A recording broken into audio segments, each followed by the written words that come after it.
Hey folks, thank you for stopping by Kaiser's Castle. Take a seat on my big orange couch, grab yourself a coffee, tea, soda, or adult libation. Today, me and Baz are going to talk about, well, we just to initialize, we just thought we'd start out maybe talking about the joys of vaccination in the military, both in the U.S. and the U.K. How you been today there, Baz?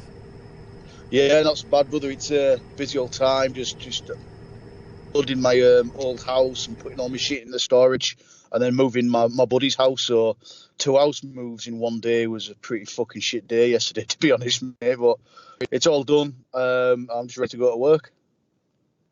I feel you on that one. Yeah, no, I just was goofing around today and Um, Baz is on a mobile line right now, so folks, if you hear pop-ins, pop-outs, fades, or we disconnect, don't worry, I'll reconnect with him. We've had that before. It's the joy of podcasting. But right now I got a couple pictures. One of me and I was working for Watan Risk Management out, and the other one's it's outside a little medical station after some dudes got hit over in the Near East somewhere. That picture I can hat tip to Double S, my brother, who took that picture. But several people were injured, and I named it ramifications because um, what ended up happening is you see a guy, a foreigner, washing off the cots. Well, those were foreign military slash police that got injured during the assault, and that was the aftermath. It's easier to clean up the blood than it is to clean up your mind. Anyways, so go on with vaccination. I just explained a picture that has absolutely nothing to do with what we're talking about, except for he's washing off blood. And hopefully, not that much blood comes out when you get a vax. It depends who's giving the actual vaccination, doesn't it? Yeah, Yeah, it's a strange one. Obviously, when you go to like your local clinic, your local doctors, and you get your vaccinations done by either the doctor or the nurse, it's usually done quite quickly, and it's all sort of they explain what they're doing and what it is you're actually getting. But in the military, basically, it's just a big sausage factory in it. There's like 30 people standing there, all with their sleeve rolled up or with an ass cheek out or wherever they're having it. You don't get told what they're actually sticking in you. It's just fucking stabbed into you, as if you know what I mean, as if they're putting a hard line in, and then you just squeeze that plunger down. You feel like ice cold liquid go in, and then just go next. And it's like, what the fuck have I just been injected with? When I left the army, and obviously you get your medical record so you can go to sort of like your local doctor and start being a proper human being and have a proper right. doctor instead of a military doctor. They give you this obviously this sort of like interim medical record, and on there it just tells you about all your vaccinations, and even on there it just says vaccination, vaccination, vaccination. And if you think after 24, 25 years, you get quite a few vaccinations, especially if you've been working the places I've worked in all over the world, you know what I mean? So you've had a plethora of vaccinations that to this day, I fucking don't know what they are. They could have been bubonic plague for all I know. But yeah, it's a funny one. And when you actually ask them, it's like, what's his vaccination? They look at you with a blank stare and go, I don't know. It was like 15 years ago. I didn't give you it. So yeah, it's a strange one, buddy. Yep, and I'll tell you, when I first came in, they were still using those damn. I don't know if they did with you, if you or you just forgot about them. Those pneumatic fucking vaccination things that were like an air hose hooked up to it, and as you walk by, especially in the Army, the Marine Corps too, they're in such a rush to get you through it that you're like step in front, they hit both arms, and it rips your skin open, because move next, and you get hit by another series of shots, and then they started just doing, like you said, needles and plungers, and it's a little better. I think I got hit the last time with a pneumatic, probably in 90. I think it was like 97. Yeah, 97. Because when I had to get my shots updated in 2004, before heading over January of 2004, before heading back and going to Iraq, I went to Fort Belvoir, and it was all plungers. Yeah, I didn't get hit with any pneumatics. That's good. That's good. Yeah, it's don't think we've ever had the plungers in our military. It's just usually just the sadistic nurses stabbing this fucking 15 gauge needle into your arm. It's far too big for the injection that you're actually getting. I'm not good. I'm not good with needles anyway. It's one of them things that I just in the arm or in the ass cheek or something like that doesn't bother me. It's intravenous I don't like. And it's through bad experiences, really bad experiences where I've had people putting IV lines in when they have no right to be putting IV lines in. Well, the right was there, the need was there, but that person didn't have the right to do it or didn't have the correct training because they were fucking abysmal. They were stabbing through vein walls and into muscles and all sorts. And in the end, I was just like, look, let me do it myself. Let me put my own line in. And looking at you with a blank, like sort of like shocked look, like you can't do that. You can't do that. I was like, believe me, I'll put by the feels of it, I'll put more of these in than you have.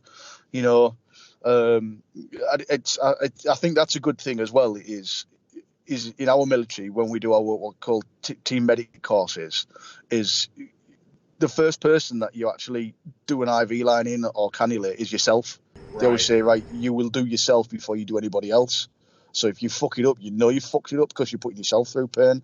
So self-cannulation is sort of like, that helped me a little bit to get over my sort of the queasiness of needles. Anything else I'm fine with. You know, I can jump out of a plane at night. It doesn't bother me.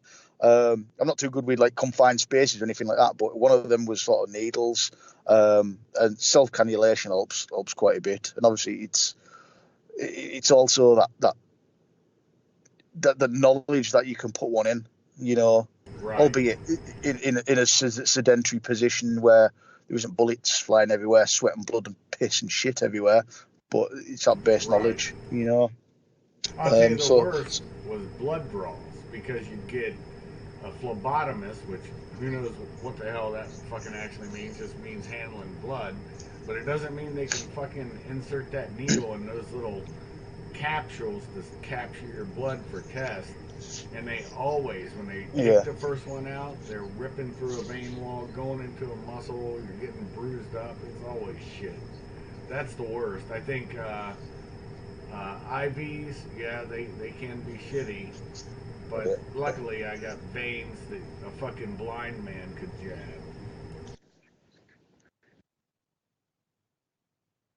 So the sort of like the downturn for me with needles is I was in a bad motorcycle accident back in 2002, and I was having a lot of antibiotics going in because I had like massive bone break, fractures and stuff like that, and they had to keep pumping me full of antibiotics. Obviously, there's no infections like that, and I just remember, obviously, it was at periodic times through the day, and I remember about 1-2 o'clock in the morning being woken up by this student nurse from fucking Lithuania or somewhere like that, smashing me back at hand with this fucking cannula, and it must have taken about 6 or 7 attempts, and it was just like, let me do it. She was like, no, you can't do it. And in the end, I actually pulled my fucking hand away from her because my hand had turned black. You know what I mean? She was just like, instead of like stabbing, trying to go along the vein, she was like stabbing into it, then trying to hook the needle round, which was obviously going through the other side of the vein wall, and then she was like trying to hook it round, so it was like, it was fucking terrible. I'm cringing thinking of the cunt.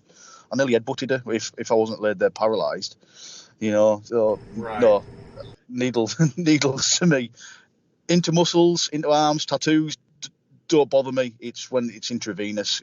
I'd rather just not. If I have to have them done, I'm just like looking away like a right fucking pussy, you know. I don't like needles at all. There was one that I saw, dude, this is out in the field, though. I think it was just ringers they were throwing in, dude. It was just ringers. But it was funny as fuck, man. That the medic was in such a rush, multiple casual, you know how that is. He's throwing up a ringers in this dude, and I look over and old dude's hands swelling because the daggone IV's grip is going into, it's not going into his veins proper. It's going into his muscles, yeah. Exactly. And I'm just that's what my hand was like with her, because she was forcing, like, it was like a good fucking half a pint of this antibiotic into my system, because obviously there was such system shock and stuff like that. So I had to have like a ton of antibiotic, and she was putting it in. I could feel my hands swelling up. It's like, fucking stop. I was in tears. absolute agony. But she was just getting she was getting like frustrated with herself. You know what I mean? Just stabbing it in even more, like get in, you cunt. And I was, oh, could have fucking if I'd have had a claw ram, I'd have beaten her to death. Well, that's a good one. I guess it's common with all militaries. It's what they used to say in the old days: pork chop triage or whatever, where you're just going down the line and trying to get stuff done. Because how many patients do they fucking see a day, and how much do they really care? Yeah. It's that way. But so where do you feel like taking the show now, brother? We got a good signal for a little while, and let's take advantage of it. Yeah, it's I don't know, we could touch on again. We've touched on it before, but that again, that transitioning from like a career of duty into let's say a fully civilianized career. You know, I did speak on it before, but I don't think we gave it justice, if you know what I mean. Um, because it's a massive thing for those that have served, not only in the military but in the Coast Guard, in law enforcement, in you know, and to some extent in some kind of medical capacity, especially if you're Right. working abroad or something like that.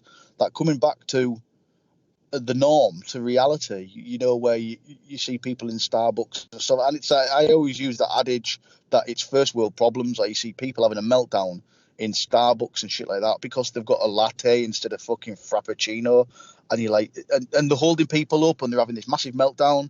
And I look at it and I say to myself, this like the be all and end all of your life.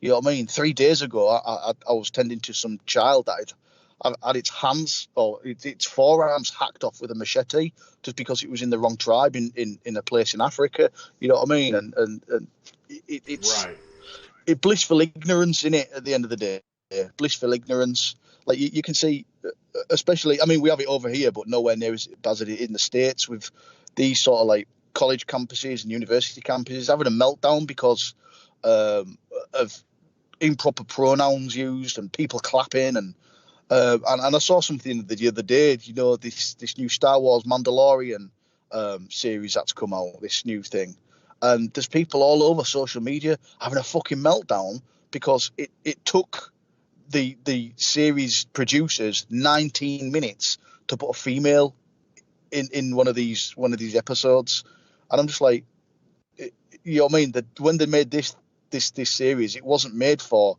you know what I mean, to please all fucking genders and all pronouns and fucking all races. It's a TV program for Right. fuck's sake, you know. And I'm just thinking, this is the you know what I mean? This is what people are getting upset about.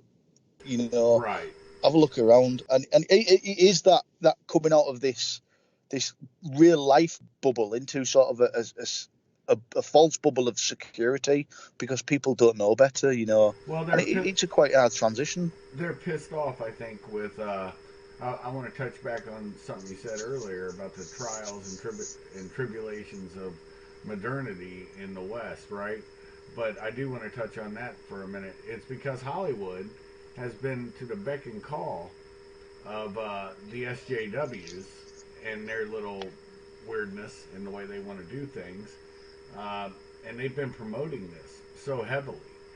You see it more over, I think, in the U.S. You guys get it a little while after we get it, but like all the Star Wars, the new Star Wars things, I'm sort of a geek with Star Wars. I do like it.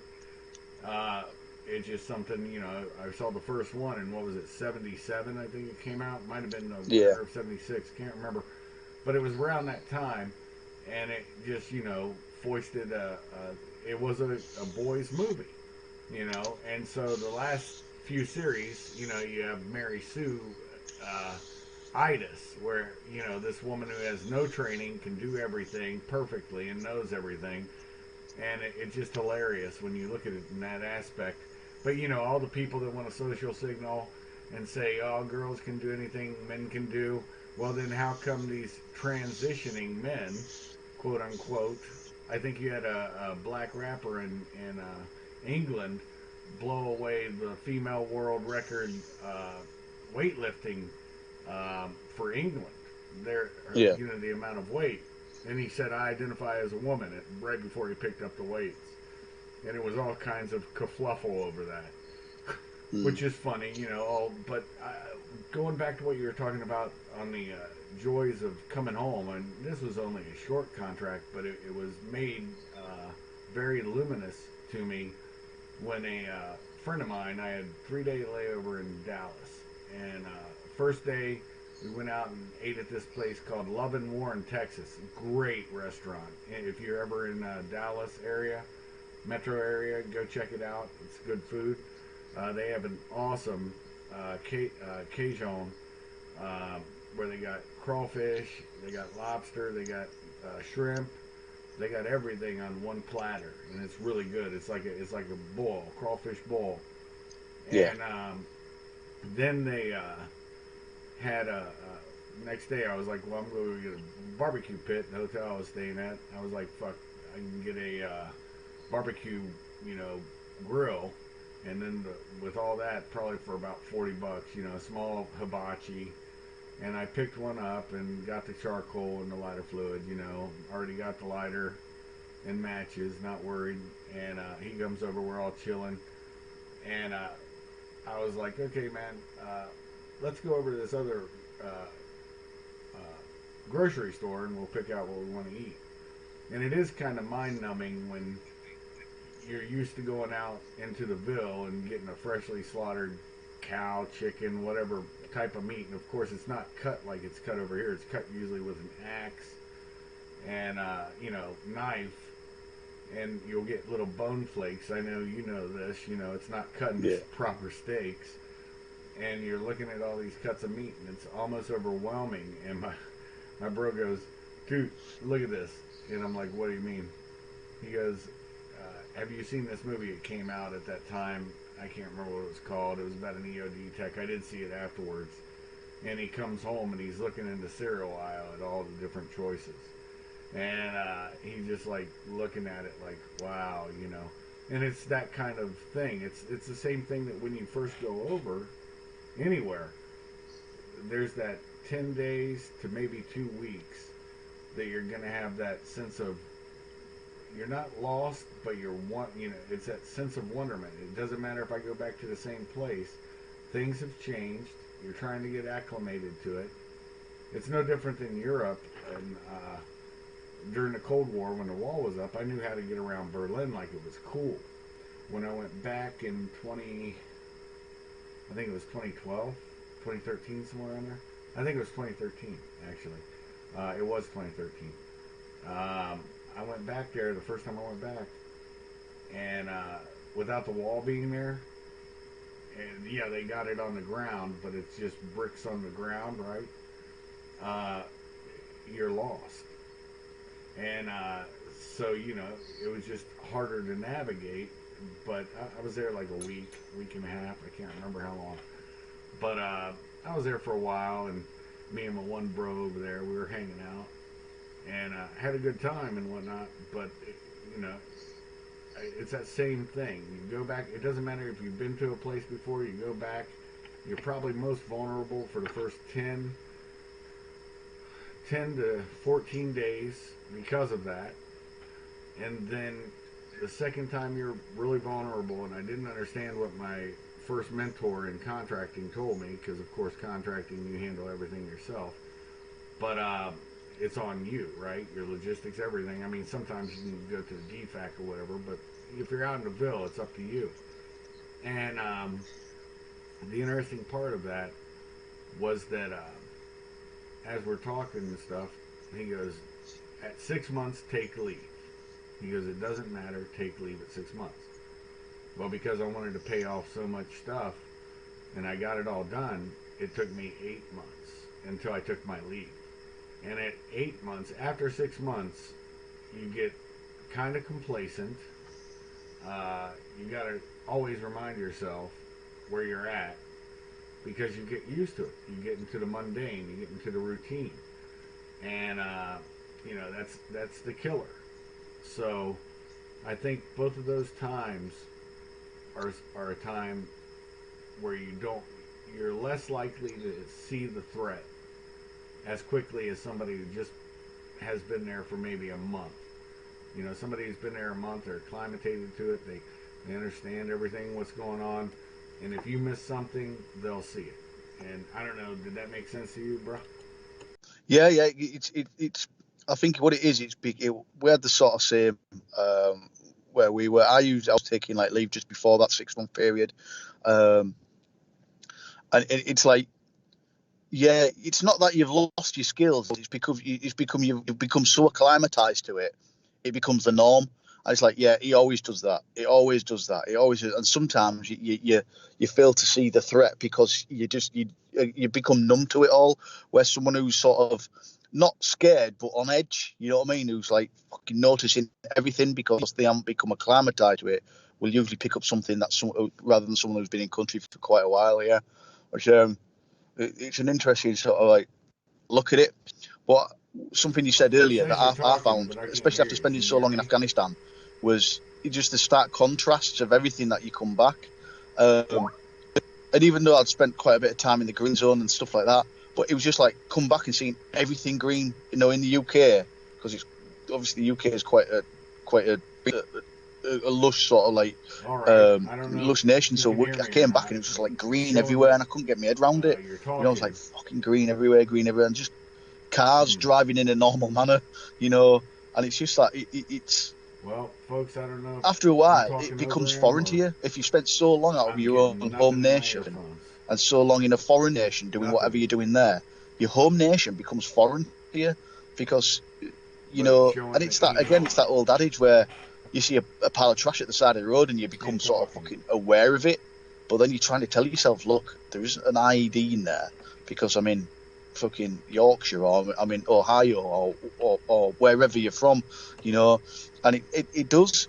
Obviously, you've got sort of your acclimatization period when you get into theatre or when you go on operations or go on a job like Afghanistan, Iraq, or wherever you're working.